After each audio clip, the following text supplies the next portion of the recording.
John Rosen in the morning. WRJN. 4th District my Alderman, David Maack, is here this morning. We're going to talk about a variety of topics, Dave. Before we get started, though, he's done with the phone and the pictures. Put the phones down. I gotta put the phones down.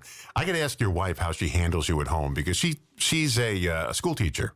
I need to take a picture. No, but it's my camera. You've been in here 20 minutes taking on that phone. But you've been fidgeting with your soundboard. I got to ask your wife how she handles it, because in the classroom, she handles it a certain way with cell phones, something that my school teachers never had to deal with. I got to ask her how she deals with cell phones in the classroom, and I got to do that on my guests. Not only you, we got a lot of people come in, and I bring my camera to take a picture so I can post it on Facebook. You've been on your phone for 20, 25 minutes. You've been on Facebook now for 10 minutes. A picture, that is. Okay. Well, before we talk about anything to do with the city, let's talk about emergency management, because how many years were you working with emergency management? I think it was like 33, 34 years total. Okay. I started with the state in 1988. And retired a few years ago. Don't ask me what year I retired, because I don't remember. And you would think that would be a milestone number, but I walked out the door and never looked back. Now, we don't have too many weather emergencies here. We just, not like they do down south where we live in one of the safest areas in the United States when it comes to natural disasters.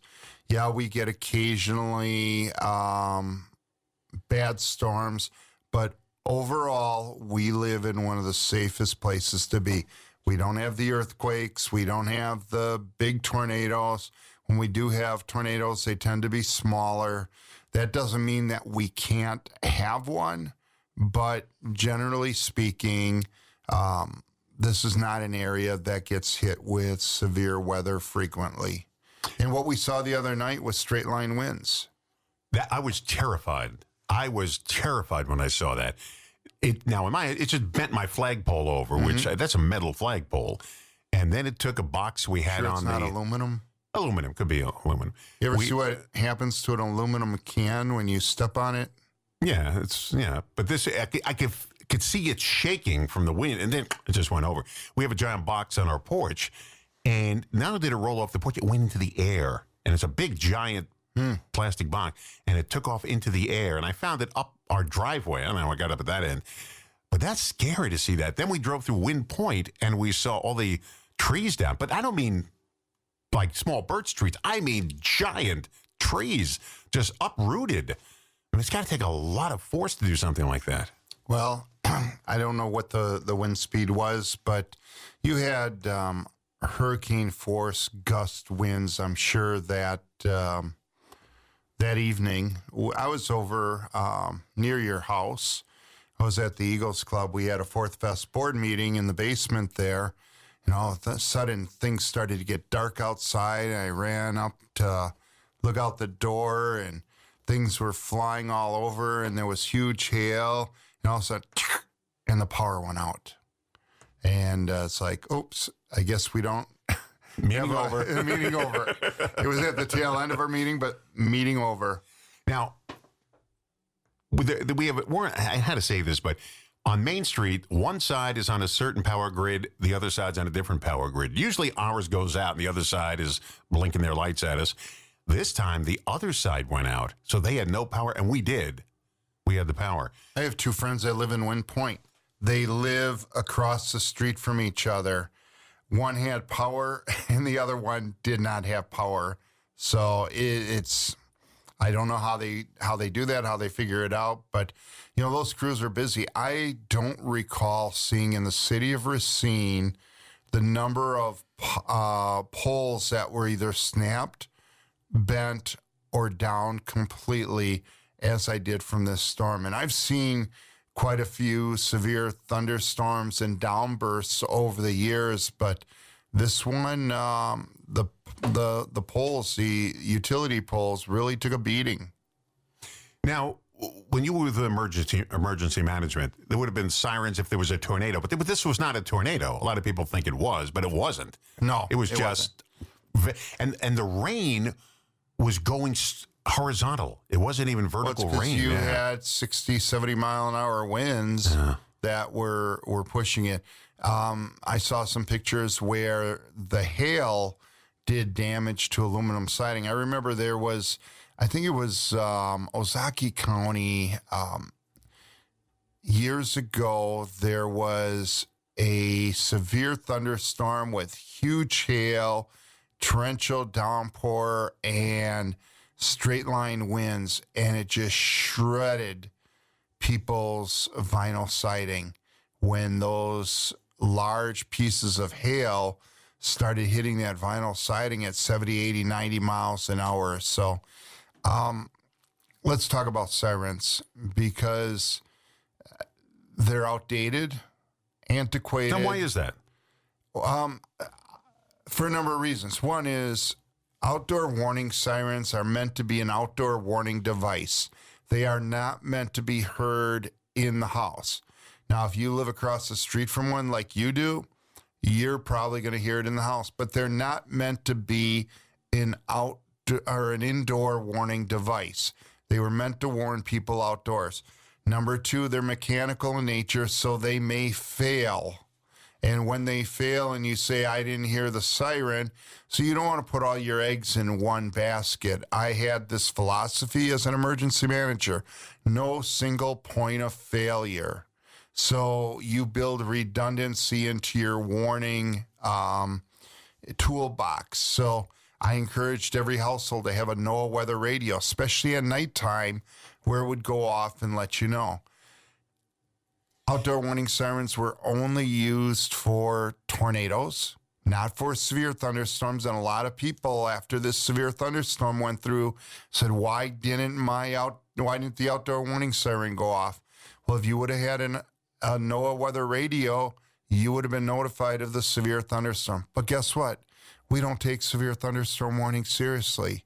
Oh, those are severe thunderstorms. They're no big deal.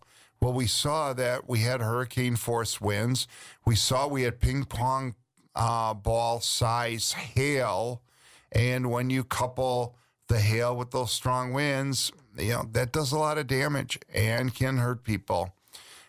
Plus, we're lucky that nobody got killed in this. There were trees that went down into houses, chimneys that came and went down into buildings. We saw what happened over at Jane's school. I remember a few years back when I was the emergency manager, there was a house where the chimney, after a small tornado, the chimney fell into somebody's bedroom. Luckily, nobody got killed. That was out in Union Grove. So, and then the last thing is you keep talking about the cell phones that I'm holding in my hand so that your listeners can see I'm holding it up here. That's the problem with the radio. We can't see you holding it up. These are the game changer. Yeah, but that I know what you're going to say. Get the messages on the cell phone. Put the sirens on the cell phone. Well, you don't have to put anything on there because in a tornado warning, these go off. These will be more reliable than that outdoor warning siren across the street from your house.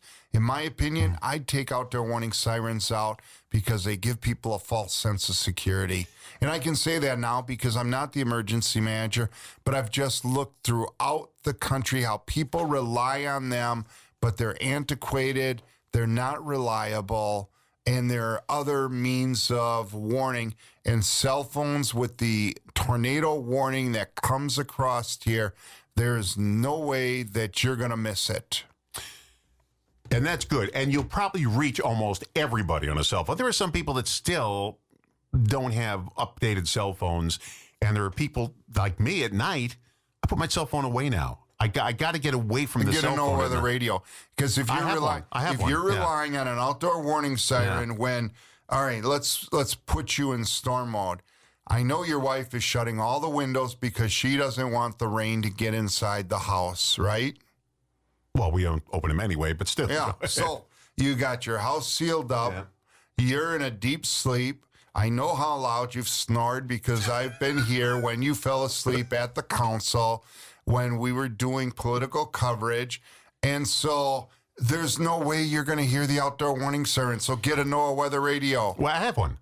I have a All right, weather radio. so what are you yeah. complaining about? No, I'm not complaining about me. I'm saying I know when a storm's coming. I mean, out of my windows, I could see the west, and I could see it. Plus, I work here, so I know if, Well, bad weather's coming. ironically, so if you looked at all the damage from the last storm, all the trees and branches went from east to west. So I was going back home north on Main Street, and your side of the block, Main Street was all covered with debris, and I had to drive into the lane on the other side of the block in order to get around those trees. But all those trees seemed to fall from east to west. So what it's saying is that storm came off the lake.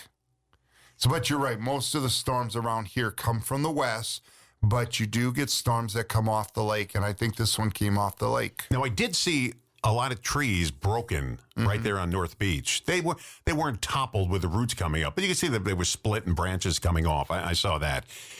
On my property, I was very lucky. We just had a few minor branches. I mean, stuff you could pick up with your hand and throw in and chop up and break.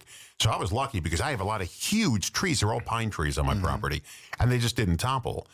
But I saw stuff going on High Street right near Chatham where trees just broke off and laying into the street. And I saw that over on the 2000 block of Geneva. All of a sudden, I'm driving down Yout Street, and I'm looking, down the side streets, and there was a branch or something that fell on the wire, the utility wire, and the pole was actually bending over. And then a couple hours later, there was a police officer with the lights on, still guarding it. And then we were laying in bed, and it's like 1 a.m., and we're hearing chainsaws. So the city crews were out there cutting up trees. And yeah, I heard chainsaws. I mean, Yeah. And you know what really scares me? When this is all going on, the moment it stops, you hear sirens everywhere, police cars and fire departments. What happened? Where are they going? And I was terrified. David, I was really terrified. I had never seen this kind of weather before. Where I grew up, we just didn't have it. And even though I've been living in the Midwest a long time, I've still never, on a trip once through Nebraska, we were next to the town that got wiped out. The skies were black, and we pulled into there was nothing around for miles except the hotel. We pulled in there, and I watched it from the distance. It was terrifying. Also in Bloomington, Illinois once, tornadoes were all over the place. We pulled into a parking lot and let them go by. But it's very scary when you see it because you have no control over it. Right. Nobody's got any control over it. It's not, you can't call anybody and say, can you stop the winds? It's going to happen, and you just got to do your best to hide. And now, I don't know how your house did. The mayor was on here saying he was out. When he got home, there was glass all over the place. The hail broke the window. Oh, wow. And there was glass all over his house. And from this big giant window, he said, and it was everywhere. Now, I felt the hail hitting my windows, and I was looking all over the place to make sure it didn't break because I want to know immediately if there's a window broken. How'd the storm by you? You don't live that far from me. No. We actually fared pretty well. I think we had some shingles that blew off. Yeah, I had one or two of those. Yeah. But not too bad because I checked everything afterwards. It's real interesting how a lot of the damage was due, I think, to trees and branches. And so I always look at these storms as nature's way of pruning because you look at what comes down and it's the stuff that, it's dead, it's been dead. Finally, the winds broke it off. What's amazing sometimes is you look at a tree that looks healthy, but then it breaks off and it's been all rotted from the inside out. Yeah. And I talk about, I do some classes on ethical leadership, and I talk about that, how a person will look whole from the outside, but they've allowed things inside internally to corrupt them, and it's like those trees. Eventually, they're going to fall. You mentioned the cell phones. Whenever there's an Amber Alert or so, my phone goes up very loud. I think it goes off for tornadoes, too. Yeah, it's tornadoes, flooding, Yeah, 'cause I hear it. hurricanes. Yeah. There's like 5 or 6 different things that it will go off for. And when that came out, at that point, I said, this is a game changer because everybody carries their cell phones. you're in a meeting and all of a sudden they all go off at the same time, and you look at your phone, and we don't have that many tornado warnings in a year. As a matter of fact, this wasn't a tornado here. We were under a tornado watch, but this was a severe thunderstorm, and we had a severe thunderstorm warning. People just don't take severe thunderstorms seriously. I do. But when they pack hurricane force winds, torrential downpours, lightning, hail, there's no way you could have driven in that rain that was coming down. You couldn't see in front of you. Well, I don't know if I've told this story on the air. We were on a Route 66 trip, and we were coming back, and this is the Bloomington, Illinois story. My wife was driving. She rarely drives on these trips, but I said, it's a nice day, you drive. It turned out to be not a nice day. Let me guess, you took a nap. No, I was, it just started to rain, and it was high force winds. You couldn't see the interstate. Couldn't see it. I said, there's a truck in front of it. Just follow his lights, because you can't see anything else. You don't want to stop, because they'll plow you in on the back, so they can't see either. Wherever that truck is going, you're going. And he got off on an exit and parked at a school. So park at the school. And so listening to a radio station, and on Sunday, they happen to have a live announcer on the air. And we're listening to him, and he says, you could see the movement of the clouds above you. And we pulled in there, and after the storm passed, we pulled out, and there was the radio station right next to the school building. Oh. We didn't know it. It was in Bloomington, Illinois. It was terrifying. Here, I thought you were going to say you followed the truck and you ended up in Ottumwa, Iowa. No. But when you can't I've been see... to Ottumwa, by the way. Oh, the home of Radar O'Reilly? Yeah, they have a great... they have this little restaurant. Remember Cupie's when it was underneath the parking garage? No, I don't remember that. I wasn't Okay, here. so Cupie's was underneath a parking garage, and the city had to tear the parking garage down, and the original Cupie's had to go.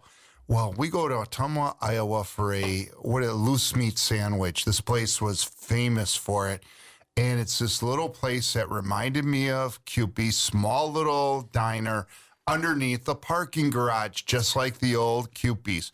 And it was our 20th anniversary, and I sat down at the counter, and I said, my wife and I have our anniversary, and this is her anniversary meal today.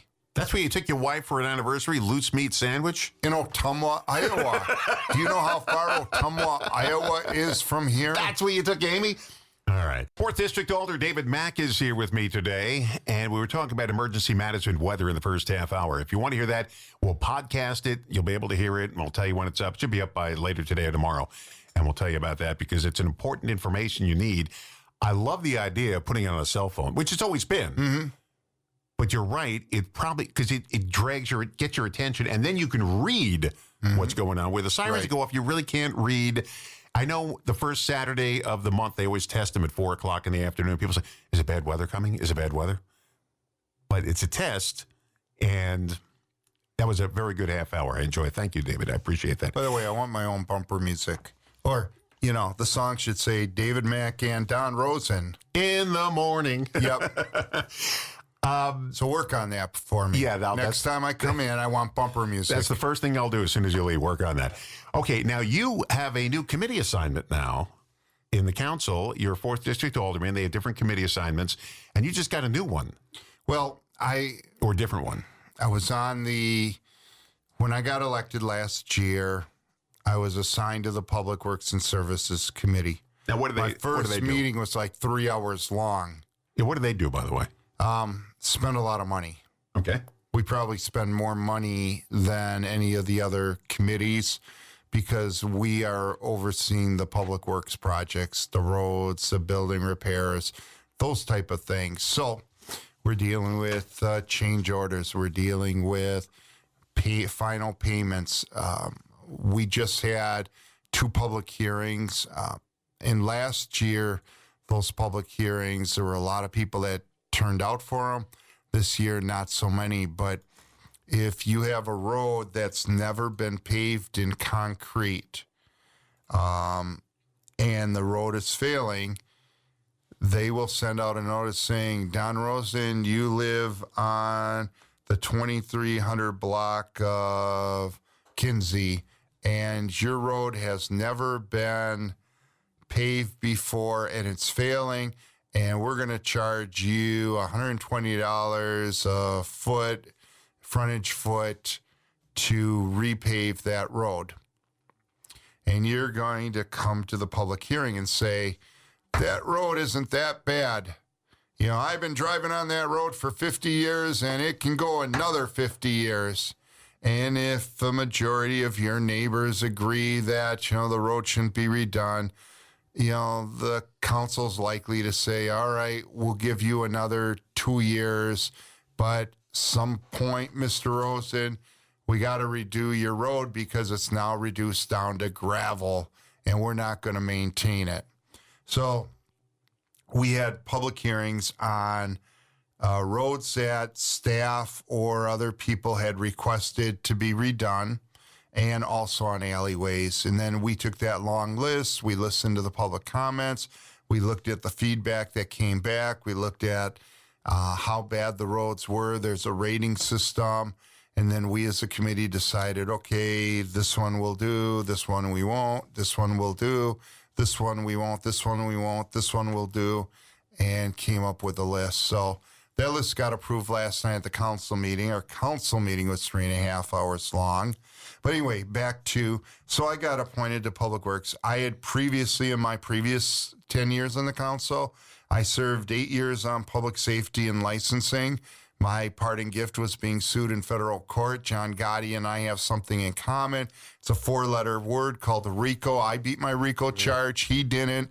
But that was quite the ordeal to go through this federal lawsuit. The Teflon Alderman.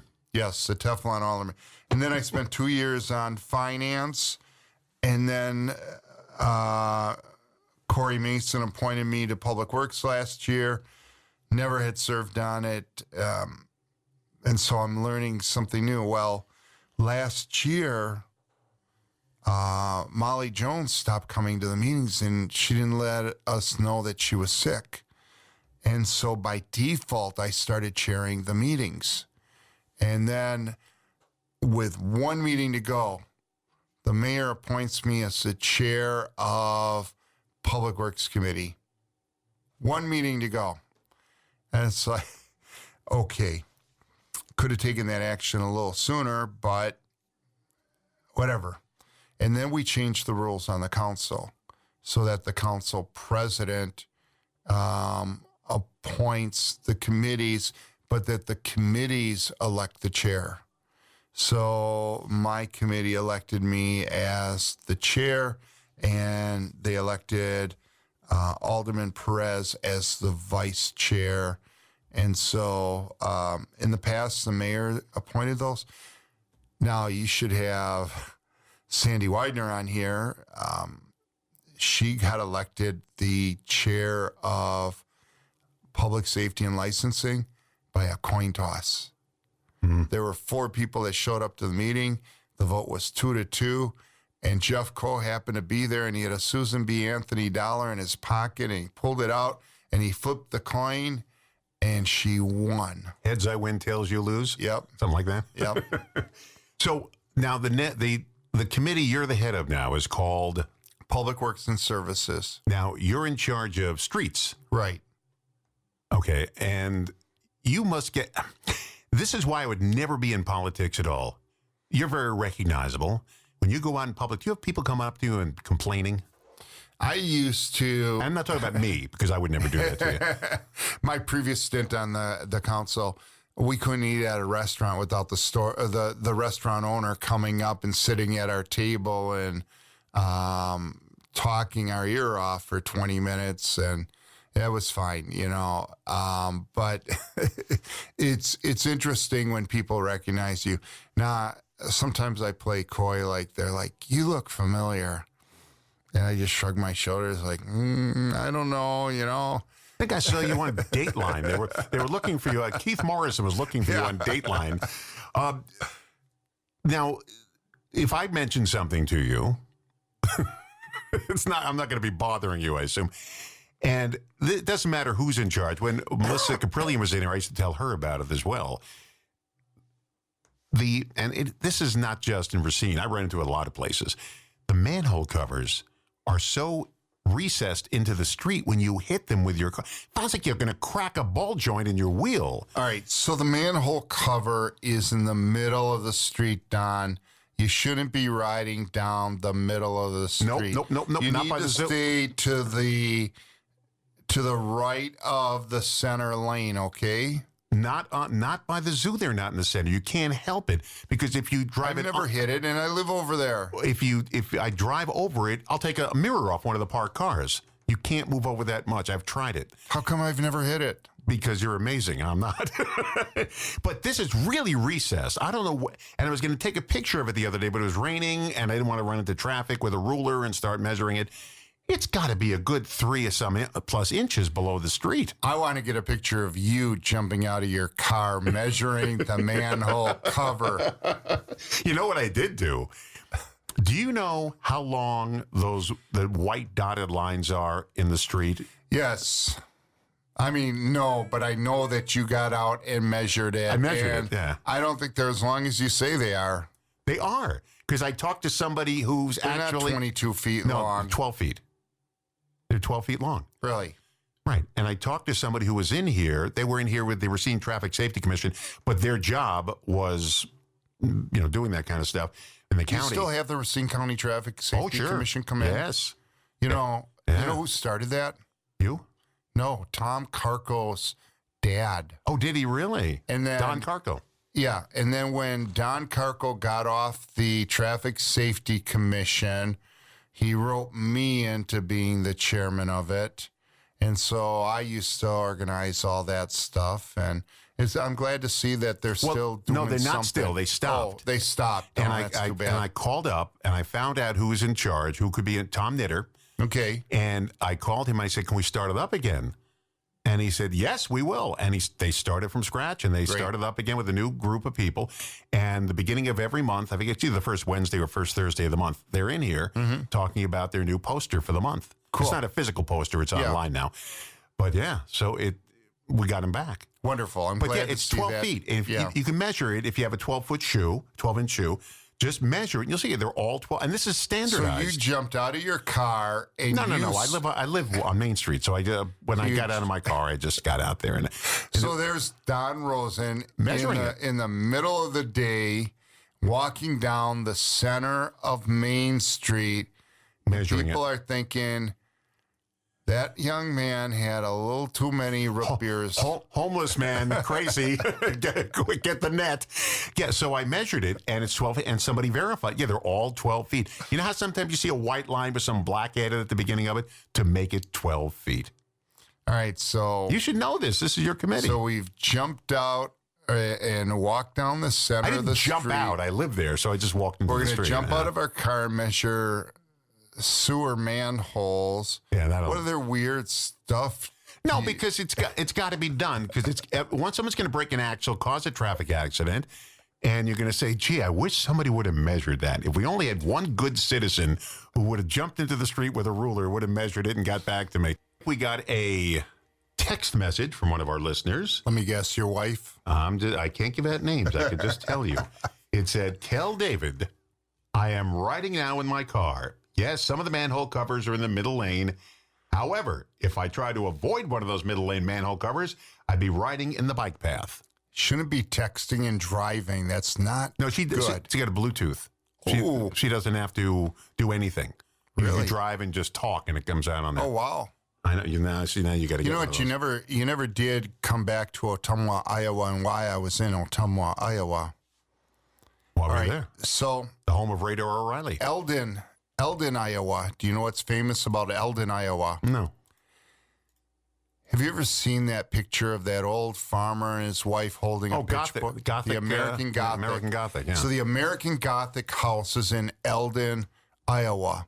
And I read a story in the Milwaukee Journal Sentinel about this woman who bakes pies, and she lives in the American Gothic house. She rented it at the time, and she had a pie stand on Saturdays. So I said to my wife, and she used to bake pies for like Barbara Streisand, and she wrote a book. So I said to my wife, let's go for our anniversary. We'll drive down on Friday night, stay in the Quad Cities where my aunt lived at the time. She lived in Port Byron, Illinois, across the river from LeClaire, Iowa. LeClaire is where the American Picker store is, antique archaeology. I know. And then the next morning, we'll get up early and we'll drive another 3 hours to Eldon, Iowa. So we go to Eldon, Iowa. Well, in the article, she said that the loose meat restaurant in Ottumwa was her favorite. So I planned it so that we went to Eldon, and then they have a visitor center there, and they have this backdrop, and they have a place to stand on the patio, and they loan you the clothes and a pitchfork, and they set it up so you can get a picture in front of the Gothic house. American house, Gothic. Yeah. just like the painting. Yeah. All right. So then we did that, and then we went over to the house, knocked on the door, and usually she doesn't let people in the house. She has a pie stand outside, but that day she was peddling the pies out of the kitchen, so you stood in the living room. Peddling. So we actually got to go inside the American Gothic house, got to meet her. I brought her book, got it autographed, and we sat outside on the picnic table. We bought a slice of pie, and then we bought a couple pies to go. Where are Excellent pies. they? Where are they? How come they're not here? That was 15 years ago. Don't you bring? That was 15 years ago. Don't you bring? If you want me to bring you a pie that's 15 years old, Now- I'll go back. But There was a TV show that recreated that. A very popular TV show. Popular. recreated what? My trip to American Gothic. Okay. It was at the beginning of Green Acres. Don't you remember? Yes, I do. Eddie Albert and Ava Gabor. They recreated the beginning of it. So anyway, your wife would probably, no, you guys would probably do something like that too. But Because we do a ton of road trips and we get all these. She does all yeah, these. you know, it's how else you celebrate your 20th wedding anniversary, and then we drove back. We brought my aunt a pie, and that night she treated us to. We all went on a riverboat, on one of those paddle boats on the Mississippi River, and we had a dinner cruise. So it was really neat. Well, I'm coming up to my 20th Prime rib. next year. Next year will Wow, be my it's been 20th. that long already. Yeah. Well, don't say it like that. I knew your wife before you did. I know. Used to work with her at Racine County. Yeah, she was. She still works there now. She works at the hospital. She also works for the county, but she worked for Caledonia Police for a number of years. And when I found out she married Don Rosen, I was like, wow. She must have. What happened to her? Must have been some kind of bump on the head, and she woke up. We were watching on CBS Sunday Morning, that show on Sunday morning. They did a story on these two old ladies that make hamburgers in Moonshine, Illinois. Never been to Moonshine, Illinois, but It's got to put it on the list. It's about a block. Anyway, they said they're the best hamburgers in America. So we took a drive down to Moonshine, Illinois, just a day trip to get down there. And we went down, and there's a line going into the store. It's just ground beef. They cook it, and they put it on a burger. There's no seasoning, nothing. Loose meat. Well, it's not loose meat, but I know what you're talking about when you say loose meat. It's a hamburger. It looks like a quarter pounder, but it's not. And they do it until a certain hour. I think it's like noon or 1 o'clock, and then they stop, and it's all over. And if you're online, too bad. The curtain's down. The audience is filing out. There's a place near Casey, By the Illinois. way, I bought a T-shirt, Moonshine, Illinois. Yeah, there's a place. I wonder if it's the same place. Not just outside of Casey, Illinois. There is a place that was on like Good Morning America or one of those, and same thing. They serve till 1 o'clock, and that's it. You could be online. The curtain's down. The audience has to file out. Have you been to Casey, Illinois yet? Yes. Home of the big things? Yes, Yeah. I've been there. Yeah. It's a fun Big little rocking town. chair and everything. Yep. Been there. So Been we there, done were, that. years ago, I was headed down to Springfield, Missouri, and we stopped off of Route 66 there. I forget what town it was, but there was the world's largest rocking chair. Yep, been there. And then these guys in Casey, Illinois built one slightly larger, and then this little town, no longer the world's largest rocking chair. So twice now I've had a picture taken in front of the world's largest rocking chair In different stages. in different states, two different states. They said even David's getting smaller or the chairs are getting bigger. we can't tell. We do road trips. We're a member of the Route 66 Association of Illinois, so we always go to their banquets and everything. I had a good time. I love road trips. We put a crimp in it when they had COVID because a lot of the places weren't open. But we're back. We were just in Monroe, Wisconsin the other day and doing everything cheese in Monroe. I loved it. Have you been to Seymour? I think so. Seymour, I think, is the hamburger capital where the hamburger was invented. Yes. Right. So they have a hamburger museum there. I haven't been there yet, but it's on the list to do. I love having you in. I always have a good time. We didn't talk about a lot of city stuff, but I had a good time with you. Thank you very much. Yeah, we never got to talk about the Curse of Oak Island, but I didn't get to watch it last night, so I don't know if they found the treasure He sent or me not. this text message. I said, the heck is this guy talking about? Well, what do you want to talk about? So I put, let's talk about the season finale of the Curse of Oak Island. David Maack is our 4th District Alder for the city of Racine. Does a lot of other stuff, but that's why he was in this morning. Don Rosa.